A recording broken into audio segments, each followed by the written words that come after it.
Waddin. Wassalatu wassalamu ala asyrafil anbiya'i wal mursalin wa ala alihi wa sahbihi ajmain. Rabbi shrah li sadri wa yassir li amri wahlul 'uqdatam min lisani yafqahu qawli. Alhamdulillah, segala puji bagi Allah atas berbagai nikmatnya yang diberikan kepada kita semua. Shalawat serta salam selalu tercurahkan kepada Nabi Muhammad. Dan semoga kita semua mendapatkan syafaatnya di hari akhir. Amin.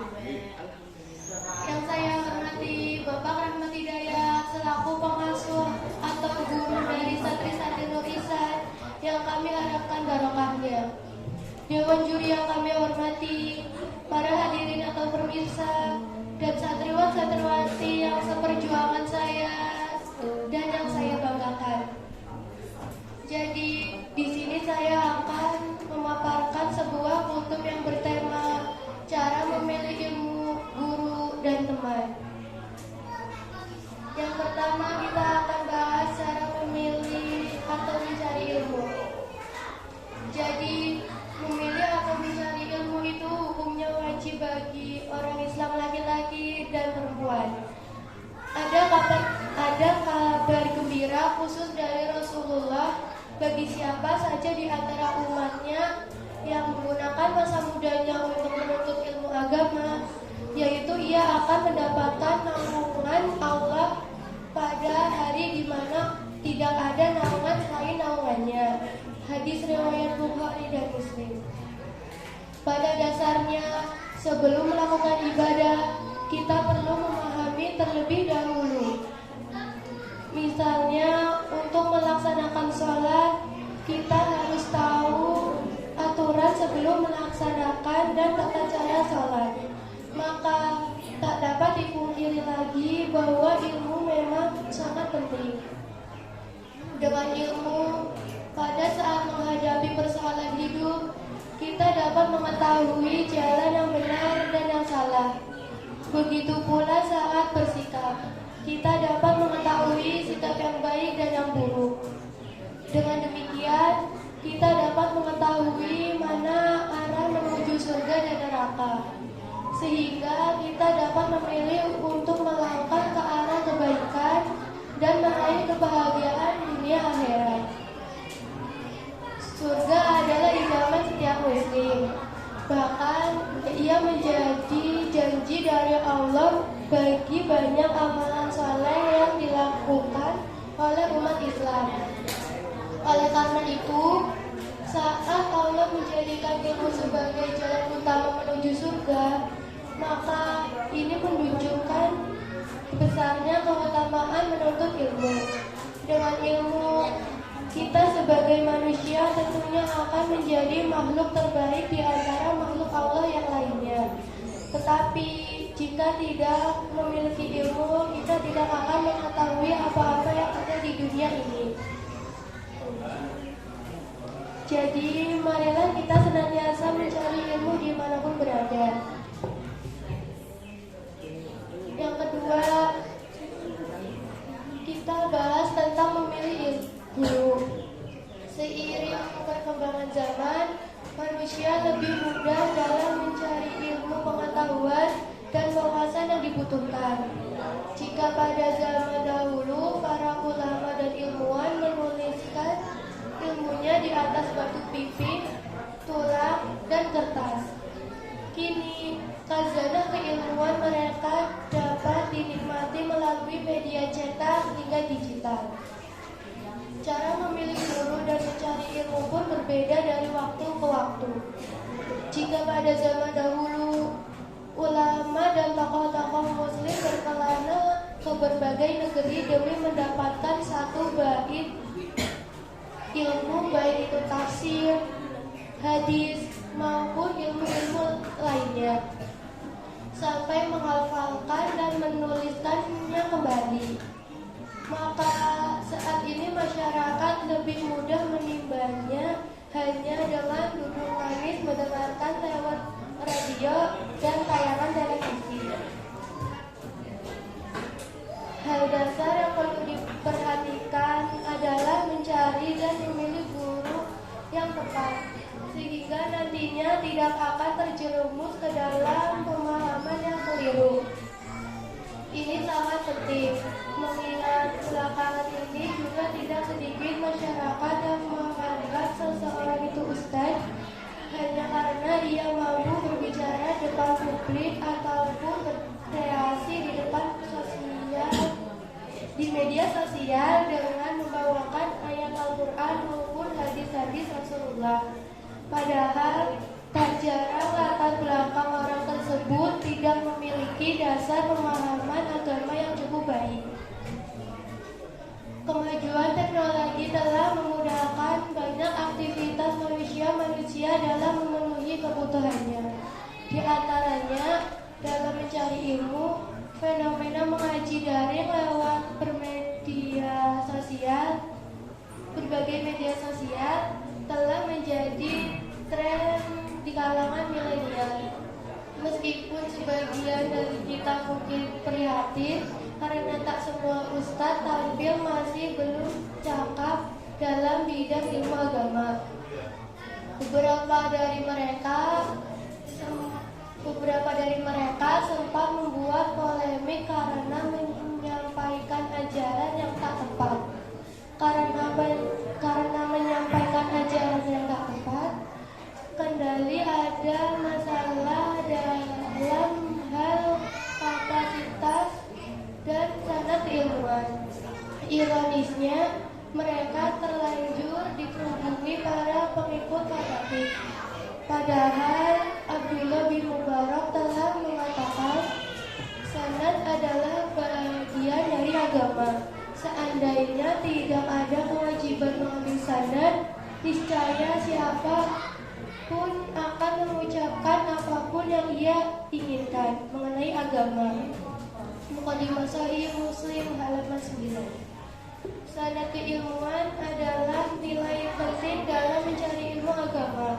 Oleh karena itu, agama memerintahkan kita untuk lebih selektif dalam memilih seorang guru. Sebagaimana dalam hadis, qala Muhammad bin Syirina inna hadzal ilmadinun fanzuru wa man ta'khuduna dinakum.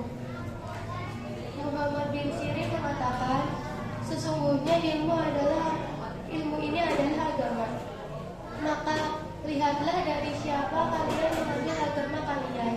Muqaddimah Sahih Muslim halaman 10. Di antara jalan untuk mencari ilmu yang dapat mengantarkan pelajar ke ujung kepakaran dalam bidangnya adalah mengambil ilmu dari ahli atau pakar yang telah membidangi ilmu tersebut secara sempurna dan menyeluruh. Lantas, bagaimana kita mengetahui bahwa seorang itu benar-benar ahli atau pakar sehingga dapat dijadikan guru yang tepat?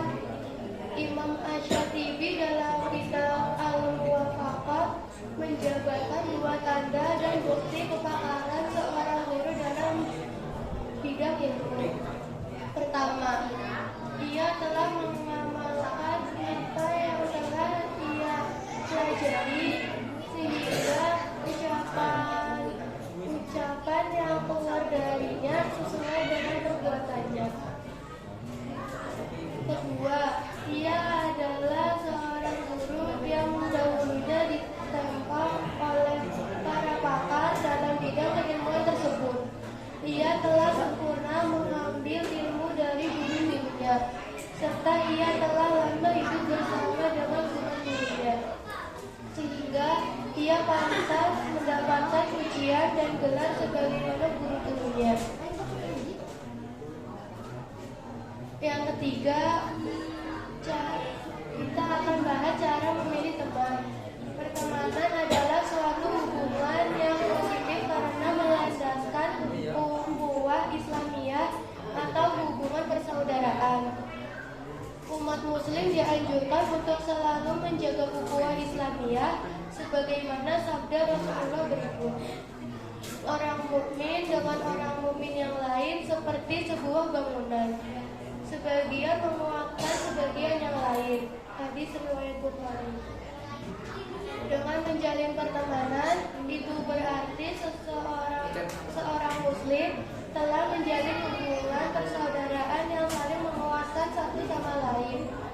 Hubungan tersebut merupakan ikatan yang kokoh dan dapat menguatkan iman dan takwa masing-masing.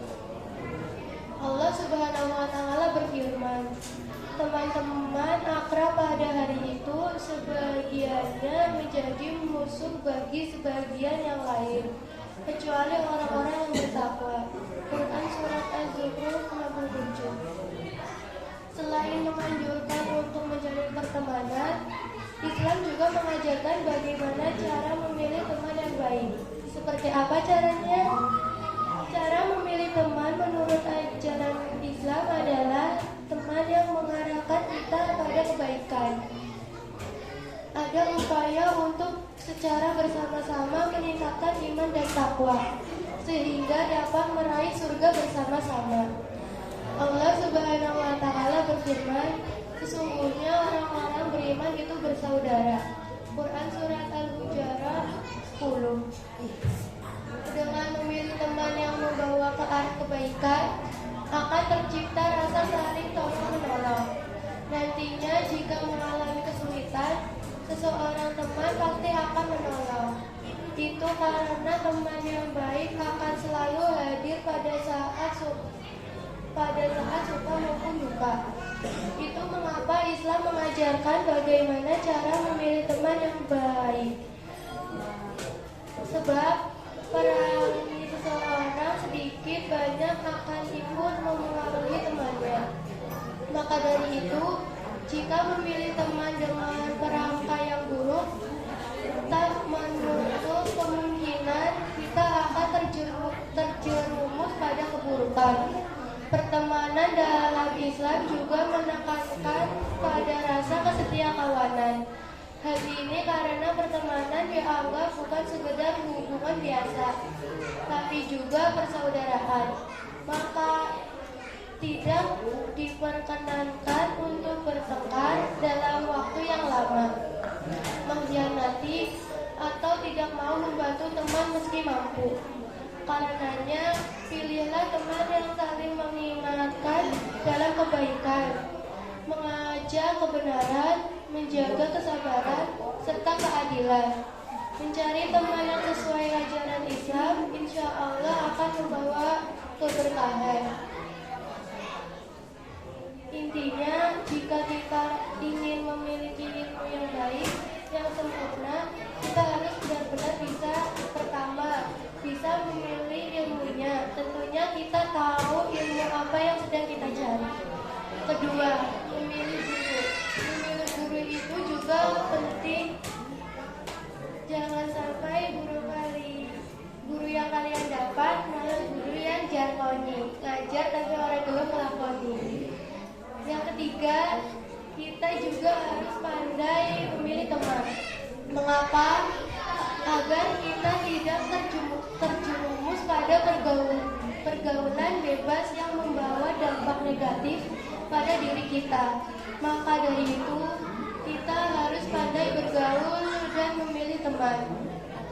Demikian kiranya yang bisa saya sampaikan. Kurang lebihnya saya mohon maaf jika ada salah kata yang terucap.